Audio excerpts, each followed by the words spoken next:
Okay, well, we'll do what's called a temporal pincer move and get this thing rolling.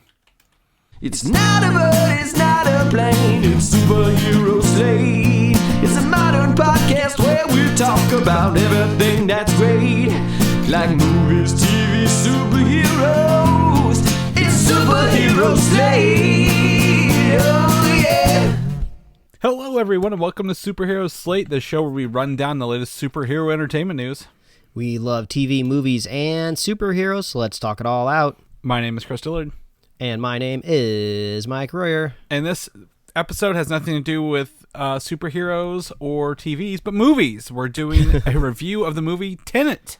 Yes, beggars can't be choosers in the world of 2020. No. This is a movie I think we would normally pass, not because we don't like Christopher Nolan as a filmmaker, but there's not a whole lot going out there in the world of 2020 when it comes to movie reviews. But, you know, it actually wouldn't be too hard to connect us to the podcast. Christopher Nolan is the only director who I would say has done a complete Batman story arc within films. You know, he made 3 movies back to back. You know, all coalesce very well. The the actors aren't recast. You know, it's a full complete story. If you like all of them or you don't like all of them. And on the flip side, one of the main actors, Robert Pattinson, is the newest Batman.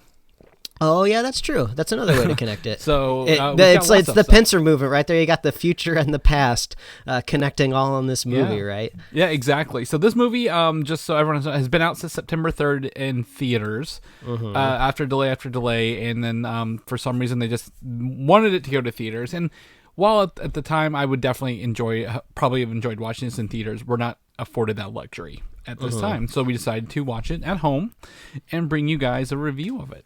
Yeah, I believe this comes out pretty soon, right? Digitally for at home. I want to say the beginning of December. I don't remember the exact date, but you were able to secure a very, very nice copy and share it with me. Thanks to you. Pat on the back, pat on the head, rub on the butt. I don't know, pat on the butt. Sports only. This is sports. It's okay. Yeah. Good luck, or good job, kind of thing. Yeah, I think it comes out December 15th, so in a couple weeks.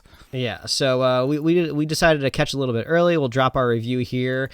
We're going to start off spoiler-free. We're going to do a very, very prominent spoiler warning because we don't know if you've seen this movie yet, right? Yeah, correct. If you're an international listener, you may have had a better opportunity to see this movie because I believe that's where it's made most of its money is international. Yeah.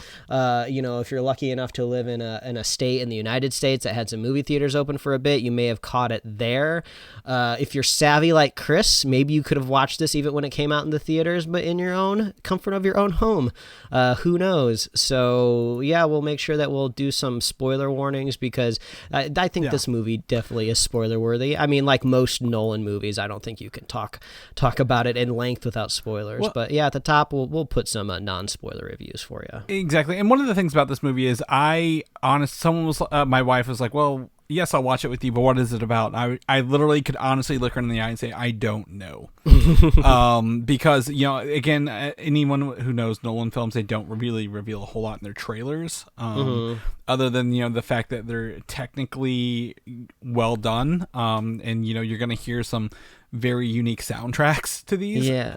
But also the Nolan fan base is very rabid. They are very excited whenever he has a new project coming out. So if you really wanted to, you could have been out there with the community trying to pick apart every single teaser, trailer, footage, anything that was released.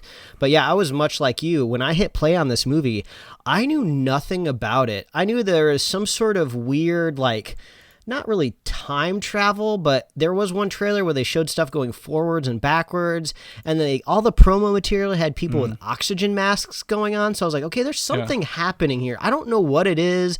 I don't know if it's like sci-fi. I don't know if it's magic. I don't know if Christopher Nolan's technically ever done anything magical, but I didn't know what was going on either. So I went in very blind. Yeah. And I think that's a fun way to go in, we're not really afforded that luxury in the industry or the podcasts that we do. We speculate on news and rumors and reveals, so we're not really afforded a luxury of being completely blind a lot of the time on these things, and I really enjoyed that.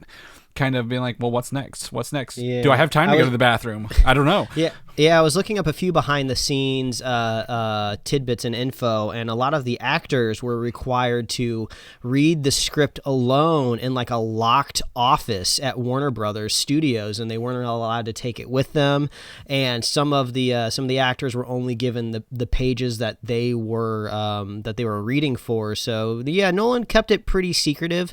I don't know if it was quite to the level of secretive that maybe a Marvel movie would need to be, just because, you know, Marvel movies kind of fan out into multiple movies going further and like casting announcement and stuff like that. That's not this type of movie, but I wouldn't really call it like an M. Night Shyamalan movie either. But, you know, Christopher Nolan, he's kind of an, not avant-garde, but he's kind of like a big brain director. So I guess if he wants to keep his movie as secret as possible, that's his purview.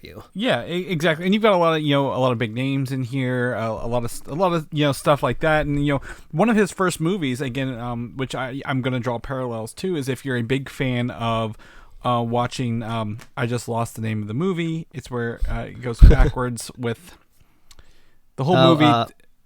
Yeah. You know it? Oh, Christopher Nolan's movie? Yeah, Christopher Nolan's movie. Oh my gosh, I feel so stupid now. Why can't we think of it? Memento. Memento. If you're a big fan of Memento, because I knew it started with an M, and I was blanking. It's all the turkey. My brain is just half turkey right now. Well, I was thinking the phrase Memento Mori, and I'm like, that's not it. You should have just said that. Memento. If you're a fan of Memento, this will very much be in your wheelhouse. If you're wanting a film with lots of answers, you might be a little more turned off by this film at the end of it. So, but yeah, I mean, you want to jump into it, Mike? You want to lay it on us? What you doing? Yes, spoiler-free reviews. I'd have to say I finally feel sympathetic to those that saw Inception back in the day and didn't quite understand the movie. Everyone was just like, "How can you understand Inception?" It was very straightforward. Like, are you stupid or something like that? And I have to say, I officially kind of feel stupid. I don't know if it's necessarily my fault or Christopher Nolan's fault. Not revealing much, but there's a point in this movie where a character is kind of explaining the rules for this movie, and they say, don't think about it too much, just feel it. So it almost kind of felt like a direction to the audience of just like, don't overthink this one, just sit back and watch it, you dumb caveman. So that's kind of how I had to approach this movie, and wow, this one's gonna be weird to talk about, so I don't want to spoil anything, but all I can really think of is analogies, right? Like, it feels like I brought a really nice piece of furniture home that I had to assemble, but it was missing a couple screws, and the pieces didn't fit together exactly how I wanted, but I still got it built, but I'm not super confident looking at it, how long it's going to stay up. Yeah, I just kind of left with this weird feeling of just like, I definitely watched a Christopher Nolan movie. This was 100% the same person that brought me Inception and Interstellar and all these other out there Christopher Nolan films, but it felt like it just didn't quite coalesce how I wanted it to. I have to say it was very, very nice to watch a new big blockbuster movie again. We really haven't had that in the year 2020, so this was just exciting to see something new. I do feel like I would have come away with a lot more entertainment value from this film. Well, maybe not a lot. Maybe just a little bit more if I was able to see it on the big screen. The score was a little bit different because this was the first time he hasn't worked with Hans Zimmer because he was busy working on Dune. So they brought in a new guy. I don't remember what he's worked on in the past. So it does sound a little bit different, a little bit fresh for Nolan. So that was kind of nice. There was some big action set pieces, which is fun. I feel like I haven't seen a big action set piece in a while. I just feel like I'm in the desert, and just like any drop of water you give me, I'm just like so thankful for. But at the end of the film, I don't think I could quite hold this up to maybe some of his other big thrillers out there. But, I'm not disappointed that I watched it. I think everybody's going to tell you this is a film you got to watch twice to get the full effect of. But, I mean, it's a lengthy movie. You're like at 2.5 hours. So, I mean, can you set aside 5 hours in your life to watch this back and forth? I mean, it's 2020, like we said. Yeah. Maybe you do have a spare 5 hours. John David Washington, I'm looking here on IMDb, was actually billed as the protagonist. Yes. I don't quite remember I don't know if this is like a secret and his name's never actually revealed in the movie. That is true. Oh, okay. He's never given a name, and it really doesn't affect the plot. So yeah, who knows? He could have been called Chuck. It wouldn't have bothered me, but I thought he seemed to be playing it a little cool. He seemed to be kind of holding back a little bit. I'm familiar with him from BlacKkKlansman and the HBO show Ballers, and he can kind of really get up there, and he can really push his energy in it. I don't know if Christopher Nolan maybe asked him to be a little bit more reserved in this film, to maybe play more of the cool, calm, collected spy. But I think maybe I would have liked to see a little bit more out of our protagonist. But I really did. I really did enjoy Robert Pattinson's character, so I'm really looking forward to seeing him in the next Batman movie coming up. So this was a pretty good primer for me to see him in like an action movie setting, so that made me pretty excited there. But without revealing too much, I'm gonna really love to bounce the ideas off of you with this the spoiler part of this review. But I would say this is probably setting at like a soft like a B- for me right now. Which might be a shock to some people who really like Nolan. They high him on they put him on a really tall pedestal. But it kind of makes me want to go back and watch Inception. I don't know if that's good or bad, but it kind of makes you crave a little Nolan, a little premium Nolan that maybe you didn't quite get in Tenet. But that's how I feel.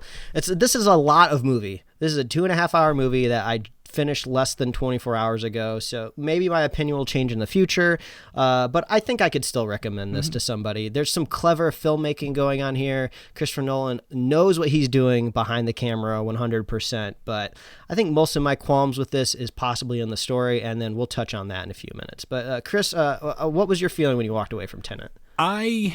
As someone who, again, went to film school, right, I kind of look at the production, the quality, how is this all thrown together? And I think you nailed a couple good points here. This is a Christopher Nolan film through and through. It's got his color style, it's got his music style, which I found myself listening to the music more through some of the scenes than the sounds. And the sound guy is actually Ludwig Göransson, who wrote the Mandalorian theme song. And Black Panther. Maybe that's why I'm vibing on it so much. And we'll talk more about how this soundtrack played with itself later, which is also fun because I'm going to just a side note here. That's the soundtrack is actually in a secret room in Fortnite in one of the locations. Christopher Nolan has some sort of tie-in where they watch the Batman movies in Fortnite on like a projector.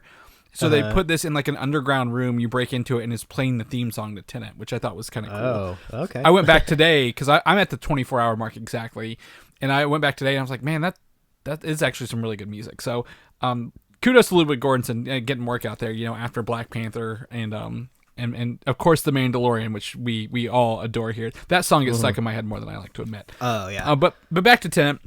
Christopher Nolan knows how to get scenes out of his actors that a regular probably blockbuster director's probably not getting. I've got to give a huge shout. I agree with you, John David Washington as the protagonist.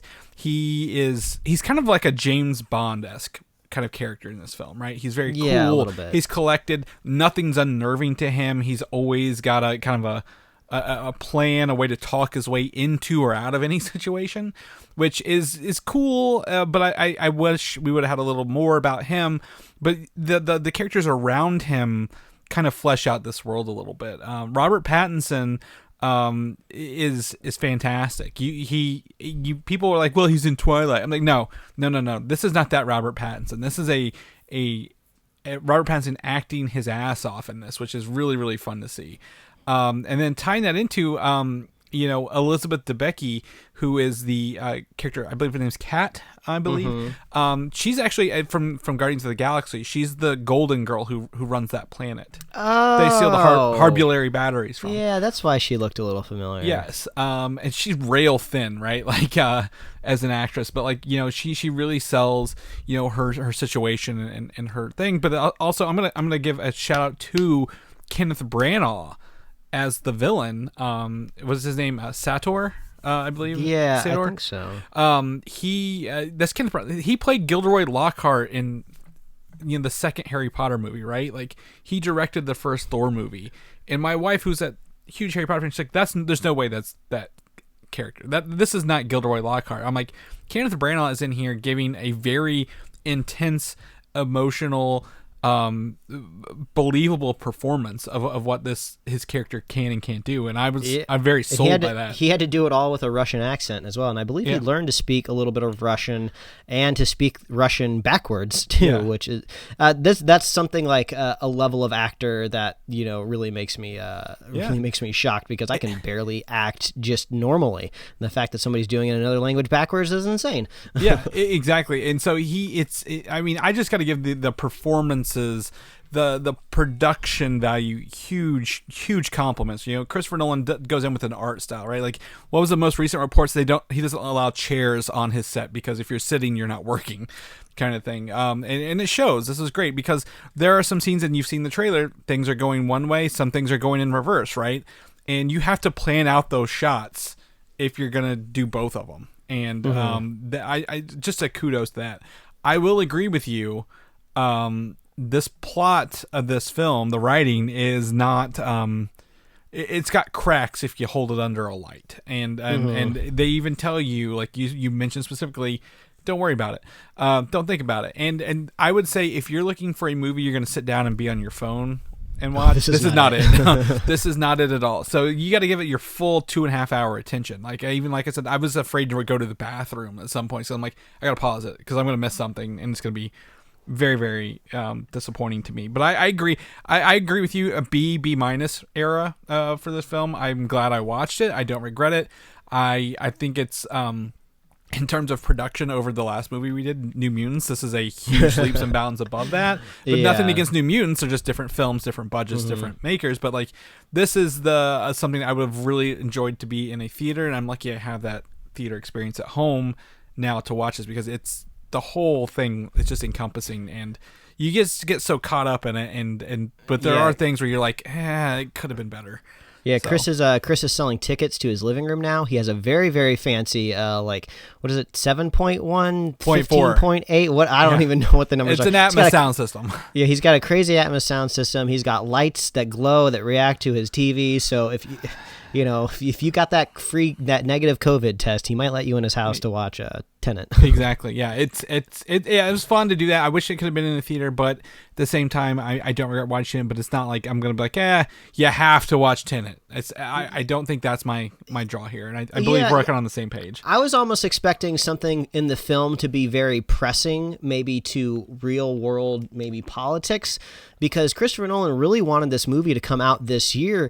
I think this wouldn't have skipped a beat if it came out, summer 2021. I think people would have waited for it just fine. Nolan doesn't really have like a packed release schedule. He comes out with the movie, there's gaps in there, right? So I think just an extra year wouldn't have been that big of a deal. And I think everyone would have had a much, better time if they could have seen it in a theater, and it wouldn't have missed a beat. So I don't know what the strategic plan was with Nolan over there. So I guess, look forward to lots of re-releases of movies next year. So we probably still will get the chance to see this in theaters. Yeah, they'll definitely put it out. Again, they shot this, they'll release it on IMAX, on 35 millimeter and 70 millimeter. So if you're a fan of film, like Christopher Nolan is, you will have an opportunity to watch this when things kind of get back to normal. Now, I will go ahead and drop in the spoiler warning, because this is so hard to talk about it without like. Imagine that red flashing light emoji, but it's actually animated. That's what you need to. That's what you need to hear right now. Oh yeah, exactly. Because I feel I'm borderline almost saying things I don't want to say. So this is our spoiler warning. We are now in spoiler territory. If you've not watched Tenet, turn away. If you don't care, keep going. Or if you've watched it, keep going. So. I just want to ask you, Mike, at the top of this whole thing, what does the word Tenet have to do with this fucking movie? Exactly. I feel like I'm kind of going crazy because I thought Tenet was already a word, but this film will make you think that the word Tenet has never existed before. But I'm pretty sure it's a real word, right? It's in the dictionary, isn't it? I don't think so. I think you're thinking the word tenant. Oh, maybe. Okay. Because I don't think it's a real word, but it's the whole thing is armed with a word, Tenet, this is going to set your whole journey on it. I'm like, okay, maybe this word has something to do with why time is flowing backwards. It doesn't. It just literally gets him into talking to the first the Indian arms dealer, and that's it. It's never said again. But at the same time, they make a point to tell you that the word could open the wrong doors too. Yeah. So I was waiting for something like that to happen, and then it's also really confusing because there's already a secret word. Also, what is it like?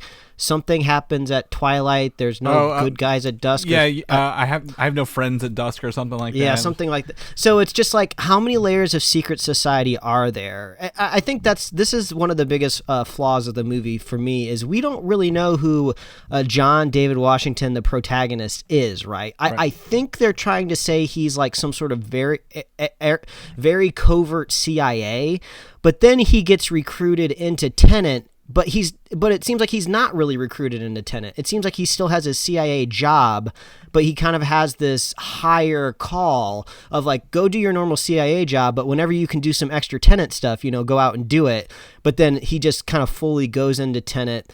So it kind of gets confusing on what exactly he's doing. Like, does he strictly start out on a mission? Like, I guess it's to find out where these inversion bullets come from, and then it spirals out from there. But I was confused on, is he doing this for the CIA? Is he doing it for Tenet? He's doing it for Tenet. Tenet. No. And we never see that one guy again who talks to him on the boat. Like, he was kind of like the head of the whatever CIA. He's like, yeah, you're technically dead to us. Go work for this other company. Yeah, so that was a little confusing. Then the confusion doesn't really stop from there. Mm-hmm. But yeah, I wanted to just know more about this character, because he makes a lot of decisions based on morality, right? And we get a little bit of that at the very beginning of the movie, where he decides to not just skip away from the opera house, and he loops around to collect these bombs to save these people, these innocent people. So you can see that, he is a moral good guy, he is a protagonist. But then that's kind of the only really example that we get. But to me, it just seemed like he was doing his job, whereas he makes a lot of decisions to go against the better judgment of stopping entire existence from wiping out based on his relationship with Kat and her daughter, right? He's just like, I got to make sure that this woman stays alive. Son. Yeah. I got to make sure this woman stays alive and gets back together with her son, just because I'm a good guy. Yeah. And I'll risk literally the entire existence of humanity, and maybe even possibly the universe. Who knows what could happen if this algorithm actually goes off, right? Mm-hmm. And he just was willing to risk it all for this person. You would expect somebody would kind of make that judgment if it was their own family, right? Or their own own like son. So that felt a little weak to me, right? If you want to propel your protagonist through your story, I feel like you need something a little bit more intense than just like, a client, somebody related to a client that you're trying to get in contact with. Right. Someone who's like a painting, I guess, evaluator.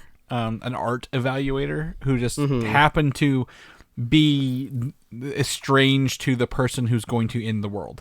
Yeah, I agree. Like, the relationship, like, not really like romantic relationship, but the relationship between them grew hard and fast. But I did enjoy the scene at the dinner where they were like, okay, she's like, okay, these people are going to beat you up and kill you. And she gets in the car, and the guy's like, no, he wants you to watch him get beat up and killed. Then he just totally whoops ass through that kitchen. That was a pretty fun scene overall, because it didn't involve any this entropy reversion kind of thing going on. That was like, I think, the only fight scene that went forward the whole time, because the rest of them had people moving forward and moving backwards. This movie would probably be an hour and a half if we didn't rewatch some of it again, I feel. Yeah. And let's go ahead and talk about this whole inversion. Yeah. Because for me, it makes total sense from Christopher Nolan's point of view of like, I have this amazing idea of filming things forwards and backwards, and then showing them again later from a different point of view. It's going to be a really amazing theater going and cinematic experience. And I'm really glad he went to all the effort to try all of this out. But I think the only time I really, really enjoyed it was the first time that John David Washington kind of went through the reverse world, right? You know, where he gets in that car and he's going back through the car chase backwards, because it was the first time we would get to experience that. It's almost like he's in another dimension, right? And he's trying to run things backwards and figure things out. I thought that was pretty cool, and I like the idea of like fire is actually cold and you have to wear the oxygen mask because your membranes aren't going to be able to breathe this like backwards inverted air. This inverted air. I thought that was really, really cool. Yeah. But through the rest of the film, I just kind of felt like I was watching somebody's experimental short film, and I click play on YouTube and I'm just like, oh God, this is 18 minutes long. Mm-hmm. That's really long for a YouTube short film, but like the rest of the movies like that. So well, I think that's the other crux of the film for me, right? Is like, I don't think the gimmick for me personally was strong enough to rest an entire film on. And I'll agree, it is really, really cool. And the amount of stuff that I read after I watched this movie of how difficult and how much planning and just how much sheer time and organization it took to film all of this, it shocks me. I mean, Christopher Nolan is a craftsman beyond no doubt, and I would never judge his filmmaking ability at all. But I think once all was said and done, when it was put on the screen, I was just kind of like, okay, yeah, that's kind of cool. So I was just kind of like, I was kind of hoping for like a bigger, I'm sure he would have wanted a bigger reaction out of me for all the work that he did, and I wish I could tell him that. But unfortunately, I was just like, yeah, that's kind of cool. This is kind of hard to figure out what the hell's going on. Okay, he's going forward, but also kind of backwards. Like, oh, okay. Well, good thing you had a character earlier in the movie to tell me not to worry about this too much. I don't think the forward and backward really bothered me too much. What I think got to me was it felt like it's like, hey, you're part of this secret organization that use it. Like, we don't know what these machines are that do the inversion, right? Okay, now we've seen one. And then the next thing you know, like, okay, it's like one person's doing inversion, and the next thing you know, you have a small group of army doing inversion. And that guy with the beard is actually Aaron Taylor Johnson, by the way, who was like the third member. Really? Yeah, that was Aaron Taylor Johnson, known for being Quicksilver in the Marvel movies. I was like, whoa, holy shit. Whoa, that beard really changes him entirely. And then the next thing we see a whole army battle scene using this technology, right? So like it started off as like, I think the first half of the movie they hardly did it. Like, you didn't see it except maybe once or twice. They really, and then it really escalates how much of this inversion they're doing and how easily accessible this technology is. Because I thought the ending was cool, where they, again, when we talked about the temporal pincer movement, where they've got one team going in backwards, or going in reverse, and the other team going in forwards. I thought that was very interesting. I didn't quite understand how some of it lined up, because there's this one where like there's this building and they fire 2 rocket launchers at it. Like, one undetonates it and the other one detonates it, and it goes a different way than it was before, I guess. Yeah, and I believe they did that because it's supposed to be like a distraction. It's just supposed to give them some cover. It's just really hard to wrap my brain around. Like I said, these are the moments where I feel stupid, because I feel like Christopher Nolan has this all charted out on like a graph, and it makes total sense. And if you sent in like a bunch of experts, they would look at all this like, oh no, this is perfect. He filmed everything perfectly. Everything's exactly as it should be. If this technology existed, this is exactly how it would play out. But me as a person kind of like quote unquote in the audience, I'm just like, huh? Well, so like that's how I feel during the whole movie. I'm just like, okay, so I'm trying to imagine a battlefield. Okay, you have normal soldiers like attacking this base, but also you have like backward soldiers. So I'm just attacking like, the base. Yeah. So I'm just like, if I was like a soldier just on the ground like a normal person, would I just see a bunch of people walking backwards? And I'm like, am I allowed to? Could I technically shoot those people? Yeah. But can they shoot me, or have they already shot me? Right. So. And it's just like, it's very confusing, and like they do some things that I don't entirely sure if they make sense. Like the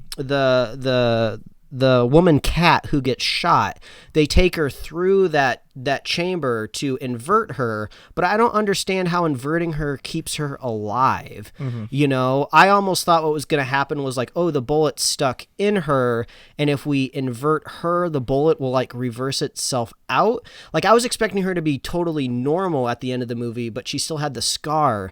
So I was just like, wait, how does inverting her heal her? I'm sure somebody could explain it to me, but at this point, should somebody have to explain it to me? So that was one thing that confused me. I think overthinking it like that is what he doesn't want us to do. I think it visually, those things I was talking about look cool, right? Like a rocket unexploding and another one exploding. Like I think he was going for cool shots. Technically they work, but at the same time, it's whatever. I think my favorite shots were when there was some sort of atmospheric dust or clouds or something that were going in reverse. I think that looked the coolest to me. And the car crash on the interstate in reverse, and then later seeing that actually happen, quote unquote, in real time, and everything else was in reverse. I will tell you one of my I really enjoyed what came down. It felt like a kind of an Ocean's moment was the Freeport scenario where they go through where they hold all these paintings and stuff, and then they actually did something cool, which I kind of called the moment. I'm like, I bet they're fighting themselves. Because they made sure to disguise their identity, and Robert Pattinson obviously looks at one of them and then doesn't tell him who it is. Yeah, because you're like, he let him go. He knows who that person is. So I was like, okay. But I didn't expect them to revisit later because I thought that was kind of cool how they kind of all did this this whole scene. I love the idea how these inversion like machines exist kind of around the world, but they can't get to them. Like if you're basically stuck in time unless you find another machine. It's almost like you're going back in time, and the only way to come back is to find a time machine, but the one you had is broke or something like that. Yeah. So you have to go like find another one. So I do like how they had to go back there. So yeah, those are really clever because like I love heist stuff. I love all of these. I love all of these components that they add to the film. Because there are some I like. It was cool like seeing them drive down the road and that backwards when they throw that I guess the algorithm across the car and it went backwards through it. I'm like, there's some really cool shots. Now when you sit down and think about them, does it really make sense? Did it make sense the first time? It's just kind of like a surprise reveal later. Is that worth the whole film? I don't know, but I think it's visually cool. But when you do sit and try to figure it out, you're like, what the hell just happened, man? Yeah. And also if you kind of think of the whole premise of the movie of what did they keep saying, like you can't change what happened, what's happened has happened. I think so the more they lean into that, I just keep thinking, what's the point of watching this movie? Almost is kind of what it feels like, because usually when you're watching a film, you're expecting the protagonist to change the outcome, right? They're going to save the day, they're going to be the hero. So I guess he's already saved. Technically, if you look at it that way, if he's alive at the beginning of the movie, that means he's already saved the day and we're just watching it unfold. So I don't know if Christopher Nolan just kind of wants you to go through that trippy thought process in your head and just really enjoy that. But it almost kind of seems like, well, he saved the day because nothing can be changed. It's not like in other time travel movies where you can go back in time, you can change it. I was getting a lot of Looper vibes out of this because you have people from the future sending messages to the past to kind of benefit themselves. And so I really wanted to see the future at some point in time. I wanted to see the people who were pulling all of the strings, just because this whole algorithm nonsense makes no sense. I feel like this is Christopher Nolan's thing, right? He made that whole the anti-gravity equation in Interstellar. If you think about too much, doesn't make any sense. Like there's no secret math that's going to let you defy the law of physics and basically lift an entire building or space station into space, right? And just like there's no algorithm that's going to let you just like invert the world. But I do kind of like how the inversion was kind of explained by radiation, because then at least it seemed a little scientific and not so magical. And then why was the algorithm like this weird kind of like metal like crank? Like it looked like a crank that you would pull from the underside of like a cement truck or something. Well, I'm gonna pull a thing out of comic books here called the anti-life equation, which is essentially like Darkseid's goal, right? Is to get this anti-life equation, and this felt like that, like in our real world scenario. Like we have this thing that's going to in the world, because we can, but like we're not going to explain what it does. It's just it's got a fun name. I think for me it just kind of felt a little out of place. It was never really like that was the end goal, was to get it, but there was never really anything about it like either, right? Like if I see you again, I'll kill you. Hide this, and that was it. I would also say in that moment with Aaron Taylor Johnson, John David Washington, and Robert Pattinson is like we see. I mean, when he saw that backpack with that trinket, I'm like, that's Robert Pattinson. I'm like, they didn't really hide that very well. But if you wanted, that's some Doctor Who shit right there, Mike. You're just getting into Doctor Who. That whole time travel, seeing yourself like meeting at the end and this is the beginning for somebody else. That's some Doctor Who shit you're gonna run into later. Yeah.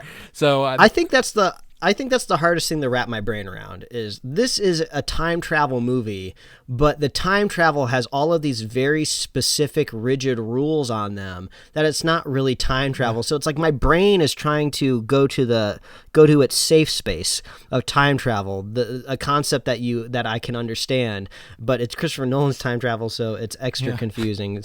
So I have to say, I'm glad that a movie has come along that we can sit down and talk about on the podcast and just try to figure it out, because just figuring out is fun.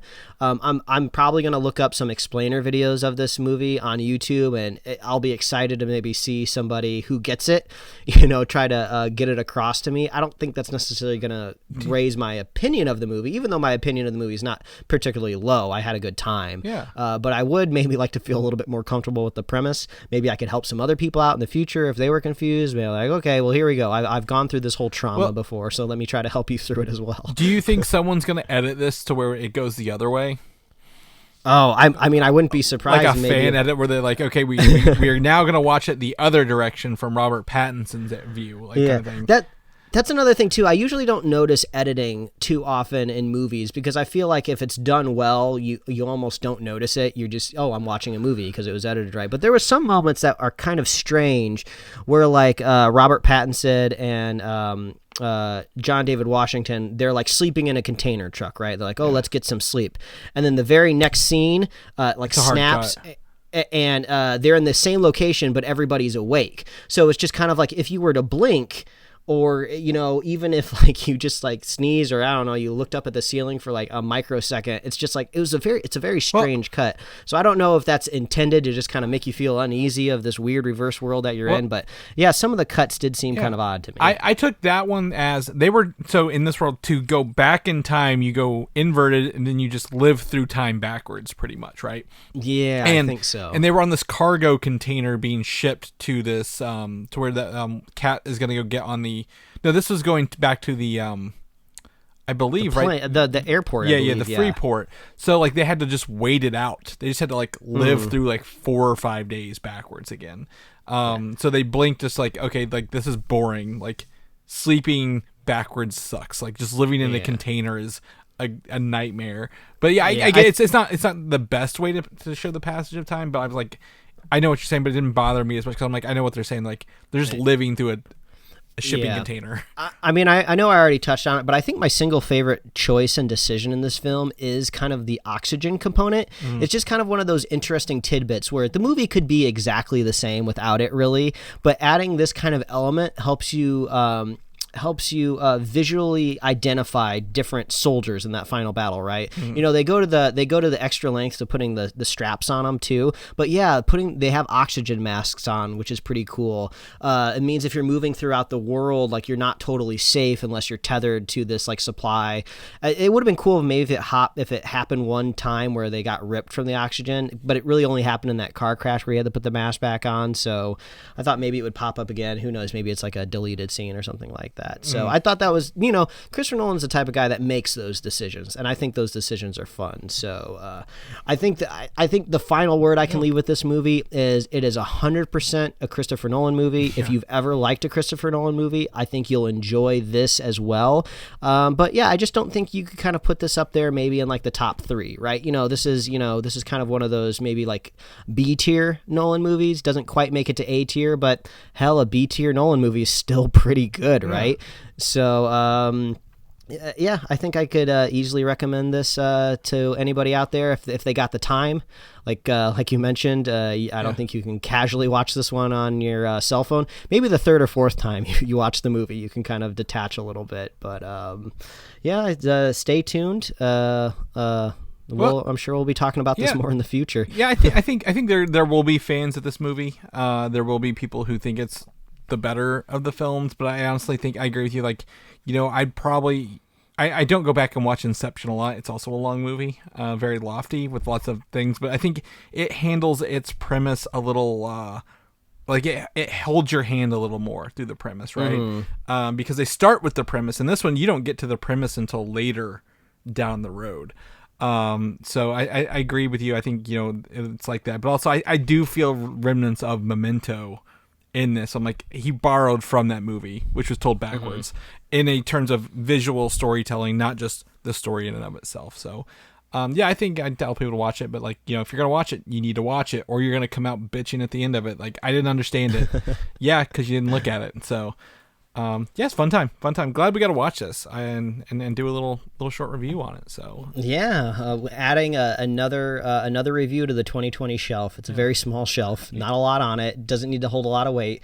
We didn't need to anchor it into a stud. Just using a drywall anchor to hold the 2020 reviews up on the wall. Yeah, it's just a little nail up there. We'll replace it later with the bigger shelf. People want to know more about what you're up to, Mike, what you're doing before we go record our regularly scheduled weekly news episode. Where can they find you at? Well, they can find me at Mike Royer Design on Instagram and Twitter, and you can read my web comics at pickledcomics.com. Chris, if people want to catch up with you, see what you're doing, where can they find you? You can find me on Twitter, Valdan, Valdan, or Instagram, Valdan87. You catch me on there, hit me up. If people want to know more about our shows, our regularly scheduled news episodes we do, maybe some other reviews, the few we've done this year, where can they find those at? Oh, that's really easy. All you got to do is visit superheroslate.com. That is the best place to find all the avenues we host our show. We are on Apple Podcasts, YouTube, Spotify, and wherever else you love to listen to fine podcasts. You can like us on Facebook, follow us on Twitter and Instagram, and you can get merch at superheroslate.com/store. We love hearing from our fans. If you've had a chance to see Tenet, what did you think? It's finally time to let the floodgates open. I have been totally avoiding everything about this movie ever since it was announced because I didn't want anything spoiled, so now I've finally seen it, so now you can throw all the Tenet stuff that you want at us. Let us know what you thought about the movie. What are your theories? Send it on over, and we'd love to hear from you.